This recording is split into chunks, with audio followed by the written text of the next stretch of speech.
The Valley of the Kings, Egypt, February 16, 1923. A British excavation team led by archaeologist Howard Carter descends into a sealed, ancient tomb hidden beneath the Egyptian sands. Inside, they break through a sacred barrier guarding the final resting place of one of history's most iconic pharaohs, King Tutankhamun. As Carter lifts his lamp, golden light flickers across the walls, and what they see is breathtaking. The chamber is packed with over 5,000 treasures, gold, jewels, and sacred relics, all untouched for more than 3,000 years. But among this dazzling hoard lies one object unlike any other. It's a 13-inch iron dagger, perfectly preserved in a golden sheath engraved with intricate feather patterns.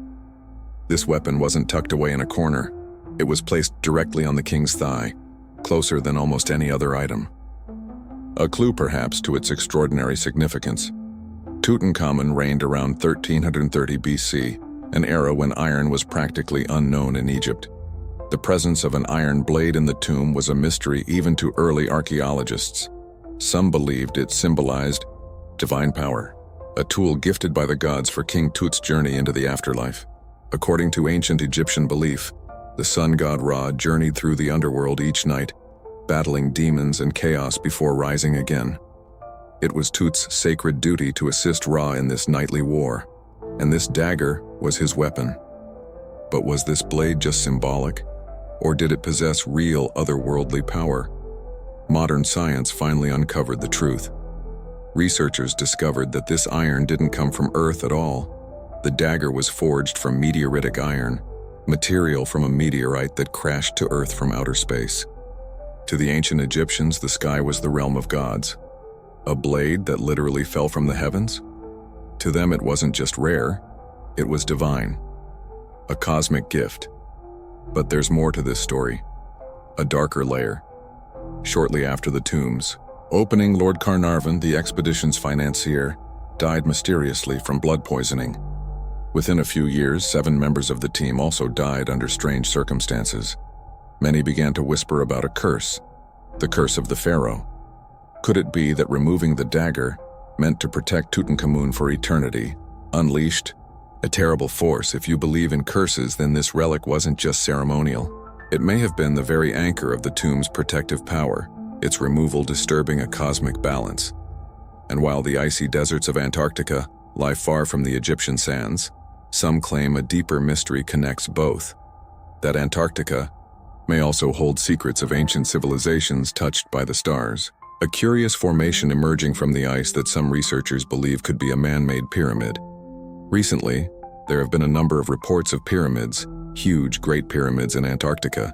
They jut out of the ice and snow and they look perfect, just like those in Egypt, but they dwarf those in Egypt. Like the Great Pyramid one has a perfectly square base that is 2 kilometers square in each direction.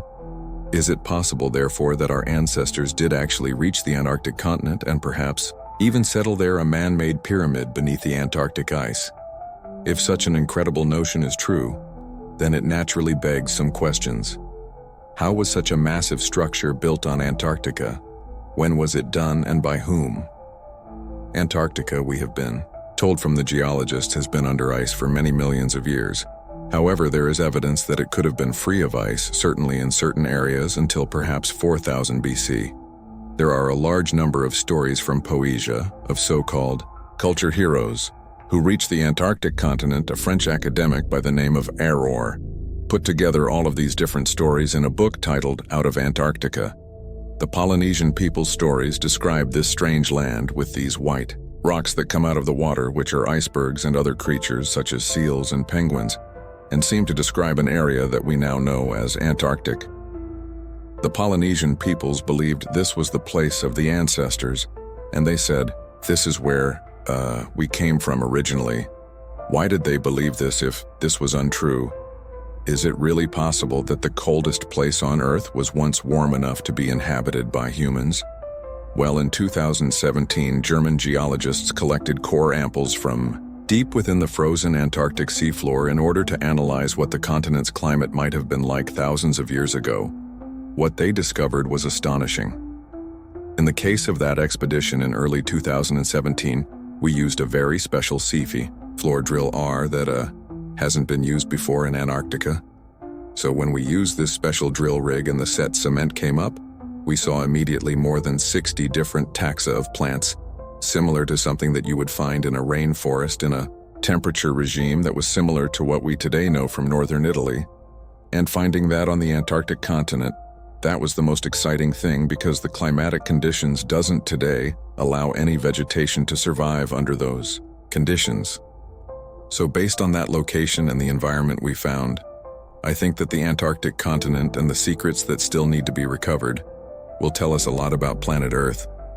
Cairo, Egypt, sitting atop a plateau, just a few miles west of the Nile River is the Giza necropolis, perhaps the most famous collection of ruins in the entire world, believed to be constructed during ancient Egypt's 4th dynasty, around 2550 BC. These limestone monuments attract thousands of tourists every day who come to marvel at the immense pyramids, forbidding tombs, and a mysterious stone sentinel known as the Sphinx. I think you can argue that the Sphinx is the most recognizable statue anywhere in the world. Its scale is immense. It's one single piece of stone. It is cut from the natural rock of the Giza Plateau. The Sphinx stands 240 ft long, 66, 6 ft tall, and 62 ft wide for thousands of years. This massive statue has been an object of both fascination and wonder. But even after centuries of study, the Sphinx holds many secrets that archaeologists are still trying to unravel. The Sphinx that we know today. The Sphinx from the Great Pyramids of Giza is the most famous of all sphinxes, but there are spines all over ancient Egypt. There are smaller sphinxes. There's an avenue full of sphinxes between the temples, but the Great Sphinx of Giza is something very different. It's a single sculpture. It sits in a very particular place. It doesn't seem to have performed the same function at all. What was it for? This is what we really want to know. No one has understood exactly what it means because, for literally thousands of years, the Sphinx was buried up to its neck in sand, so it's only a head sticking out of the sand for much of its history. There's a very famous painting of Emperor Napoleon standing in front of the Sphinx, buried still at this point up to its shoulders. You might think, what do Napoleon got to do with Egypt and the Sphinx? Well, in fact, Napoleon led an invasion of Egypt in 1798, which had a big impact back in Europe in raising awareness and interest in ancient Egypt sites. It wasn't until the 1920s that a team of archaeologists led by engineer Emil Bars succeeded in unearthing the Sphinx from the desert sands. They were able to expose it and to reveal for the first time in centuries that this was not just a head, disembodied head, but a full Sphinx sculpture. And this is a watershed moment for us understanding what the Sphinx archaeologists and Egyptologists like myself believe, that the Sphinx was sculpted around 2500 BC by King Kine as a part of his funerary complex. But a lot of scholars disagree about the Sphinx, and there's a lot of mystery surrounding when was the Sphinx act culted. One of the most important documents we have to do with the dating of the SS is the inventory stealer. This is a commemorative stone that actually records details of how the pharaoh Khufu repaired the Sphinx after it was struck by lightning. The significance of this is that Khufu came before Sefri the pharaoh, who is conventionally said to have constructed the SS.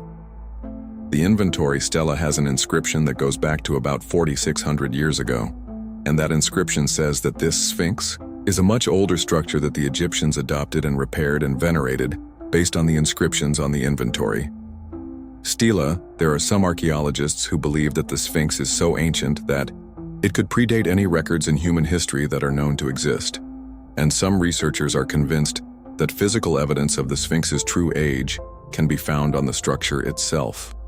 The first time I visited the Sphinx was in the summer of 1990. My early studies of the Sphinx looked at their erosional features on the body of the Sphinx and comparing that to other erosional features right on the Giza Plateau. And what I found was the body of the Sphinx and the walls of the Sphinx enclosure are weathered differently than everything else on the Giza Plateau. The rest of the plateau shows classic wind erosion, but what is on the Sphinx is water weathering, it's rainfall precipitation. And this makes no sense when the Sphinx is sitting on the edge of the Sahara Desert that has been a bone-dry desert for literally thousands of years. So what I concluded is that the body of the Sphinx, and therefore the original statue, had to go back to Prahara times when there was a much more temperate climate, much more moisture, much more rainfall. And it has to go back not just a little bit into that period, but quite far back. Given that we have incredible amount of weathering and erosion on the Sphinx, I now think that it goes back to the end of the last ice age circa 10. E000 BC. I am convinced that it is a ruin from pre-dynastic Egypt, the Valley of the Kings. Egypt, November 4th, 1922. A young boy working for a British excavation team, led by archaeologist Howard Carter, is riding his donkey home one night when suddenly, the animal's hoof slips into a hole below the sand. Carter and his team later excavate the site and discover a mysterious chamber hidden deep beneath the shifting sands. Peering inside, they lay their eyes upon one of the most incredible archaeological finds in history, a massive treasure trove of gold and ebony artifacts all laid out before another chamber, guarded by two imposing statues and sealed shut with an intricate combination of rope knots and clay, the long-lost tomb of King Tutankhamun. It was absolutely a magnificent discovery, made headline news all over the world, and really sort of captured public imagination at just the right time. Unlike most of the other tombs, it had been discovered of the ancient Egyptian pharaohs King Tut's tomb was untouched. It had not been plundered, it had not been destroyed. And so there's a tremendous wealth of archaeological data, as well as just a stunning display of artifacts.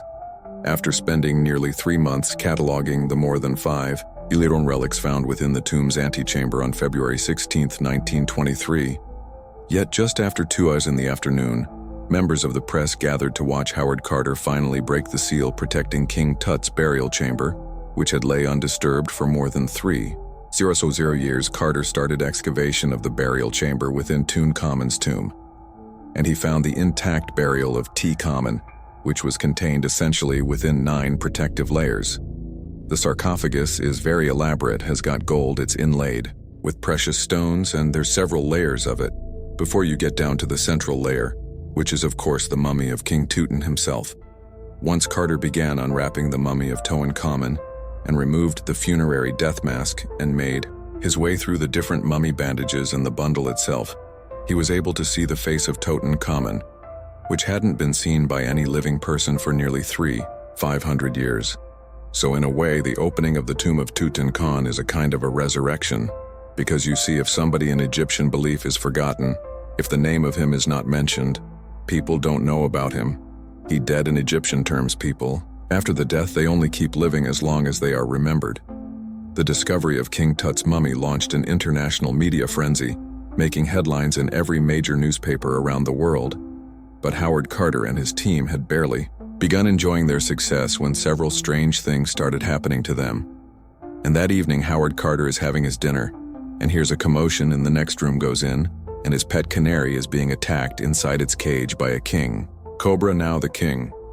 Cobra is a symbol for the pharaoh and a canary. The symbolism: the canary is the first to go. The canary is the weakest. And a warning. After that, Lord Carnarvon, the financier of the whole expedition, was there on side. And then, while they're inventorying the treasures, he gets a mosquito bite a few days later. Accidentally nicks the bump with his razor. The bump gets infected, it leads to blood poisoning, and he dies of it. A prominent British radiologist came out to the site to X-ray King Tut, and shortly after handling the mummy, he catches a mysterious disease that cannot be diagnosed, cannot not be treated, and it kills him. All told, the deaths of no fewer than 7 members of Howard Carter's expedition took place shortly after the reopening of Tutankhamun's burial chamber. While it was certainly possible their untimely deaths were nothing more than coincidences, many believed that by disturbing King Tut's mummy, the archaeologist had somehow triggered a deadly curse to the ancient Egyptians. Death was not the end. But in order to guarantee yourself eternal life, you actually had to preserve your earthly body for the spirit to be able to function properly.